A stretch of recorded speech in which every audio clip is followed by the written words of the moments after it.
नमस्कार, AB star news देख रहे हैं आप और देश लाइव में मैं हूं आपके साथ सोहन सिंह। देश लाइव में सबसे पहले बात करेंगे उपचुनाव की। दरअसल 14 राज्यों और एक केंद्र शासित प्रदेश में उपचुनाव हुए।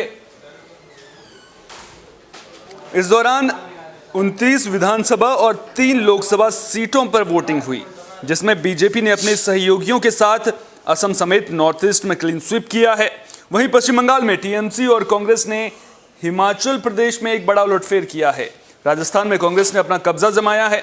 बता दें कि नागालैंड की एक सीट पर 13 अक्टूबर को विजेता निर्विरोध घोषित किया गया था।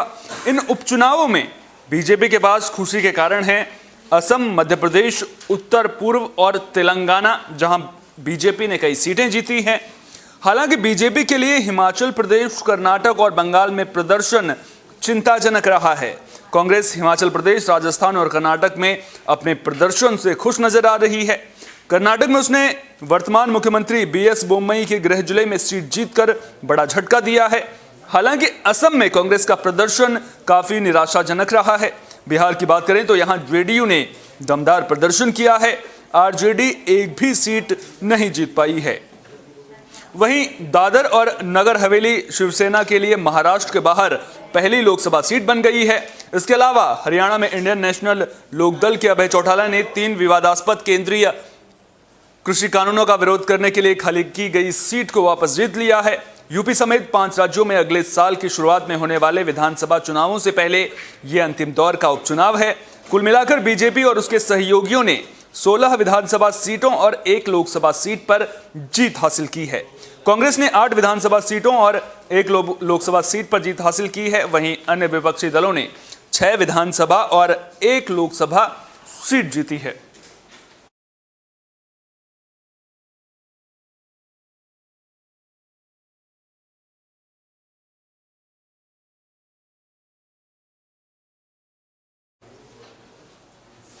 अब बात रामनगरी में होने वाले भव्य दीपोत्सव के आयोजन की कर लेते हैं। दरअसल अयोध्या में दीपोत्सव के आयोजन की तैयारियां पूरी हो चुकी हैं। सीएम योगी के निर्देश पर शुरू हुए दीपोत्सव के 5वें साल राम की पैड़ी पर एक साथ 7.5 लाख दिए जलाकर विश्व रिकॉर्ड तोड़ने की तैयारी है। इसके लिए अवध विश्वविद्यालय की पूरी टीम 2 दिन से कड़ी मेहनत कर रही है। राम की पैड़ी के 32 घाटों पर मंगलवार को निर्धारित संख्या में 9 लाख दिए को पहले ही यानी कि विधिपूर्वक बिछाने का जो काम था वो पूरा कर लिया गया था। अवध विश्वविद्यालय प्रशासन ने 12,000 स्वयंसेवकों के सहयोग से घाट समन्वयक एवं प्रभारी के दिशा निर्देशन में दूसरे दिन निश्चित पैटर्न पर दिए बिछाने का काम पूरा किया। इन दियों में आज तेल डालने और जलाने का काम किया जाएगा। इस बार के दीपोत्सव में 32 घाटों पर करीब 200 समन्वयक, 32 पर्यवेक्षक और 32 प्रभारी नियुक्त किए गए हैं। दीपोत्सव में प्रत्येक स्वयंसेवक को करीब 75 दिए जलाने का लक्ष्य दिया गया है। तो दीपोत्सव के भव्य आयोजन की तैयारियां पूरी कर ली गई हैं। रामनगरी एक बार फिर दियों की रोशनी से जगमगाती हुई नजर आएगी।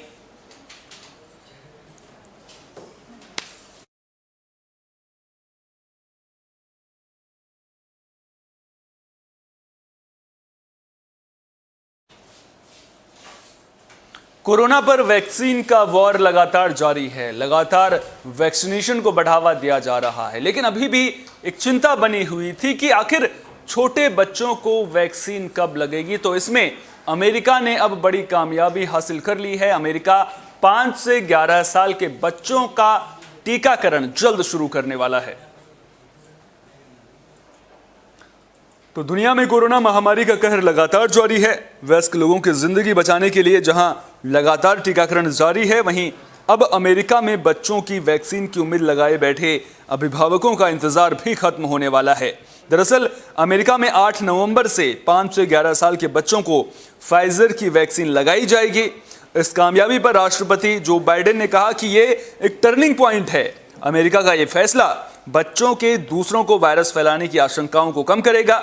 बच्चों की सुरक्षा के लिहाज से ये हमारे देश के लिए अहम कदम है, ये जो बाइडेन ने कहा। आपको बता दें कि 29 अक्टूबर को अमेरिकी खाद्य और औषधि प्रशासन ने इसकी मंजूरी दे दी थी। इसके बाद अब इसे सरकार द्वारा भी हरी झंडी मिल गई है। अमेरिका के बाद यूएई ने भी अपने यहाँ 5 से 11 साल के बच्चों के लिए फाइजर की कोरोना वैक्सीन को मंजूरी दे दी है। बता दें कि यूएई में 12 साल से अधिक उम्र के बच्चों के लिए फाइजर की वैक्सीन को पहले ही मंजूरी मिल चुकी है।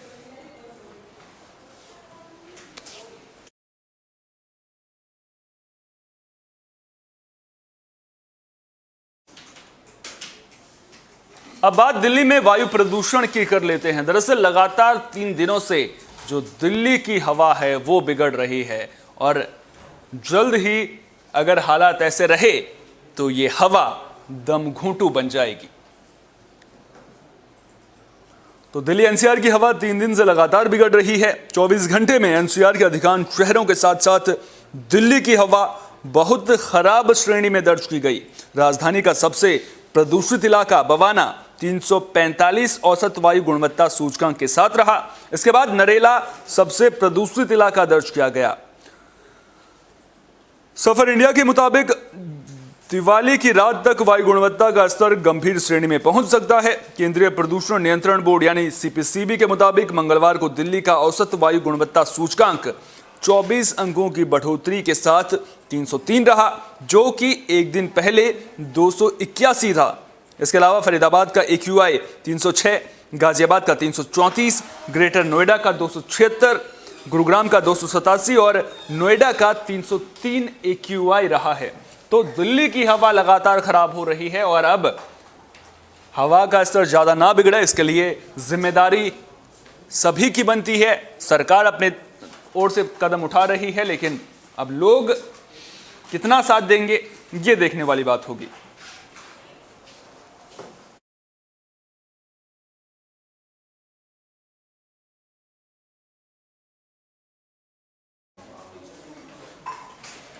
कोरोना काल के दौरान हम सब ने देखा कि आर्थिक व्यवस्था किस तरह से चरमरा गई थी। बाजारों में चहल पहल बंद हो गई थी और सब लोग इंतजार कर रहे थे कि आखिर बाजारों में रौनक कब लौटेगी।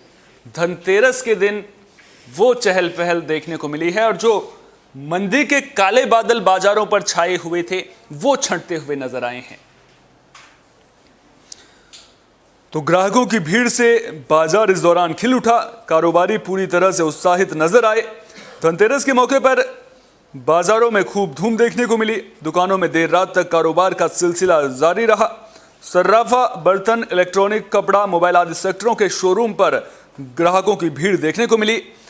ग्रीन पटाखों के खरीदारों से पटाखा बाजार रात में भी गुलजार रहा। हालांकि ऑटोमोबाइल सेक्टर में वाहनों की कमी से बाजार में नरमी रही। 4 पहिया वाहनों की 4 से 6 महीने की एडवांस बुकिंग कराते हुए ग्राहक नजर आए।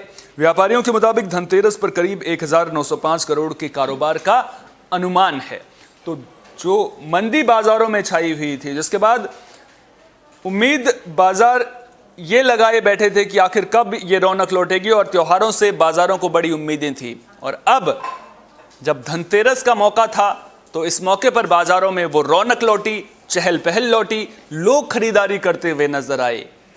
और आपको बता दें कि जो बाजारों में खरीदारी होती है या फिर आर्थिक गतिविधियां जब शुरू होती हैं तो इसका सीधा असर अर्थव्यवस्था पर पड़ता है और अर्थव्यवस्था में भी बूम देखने को मिलता है।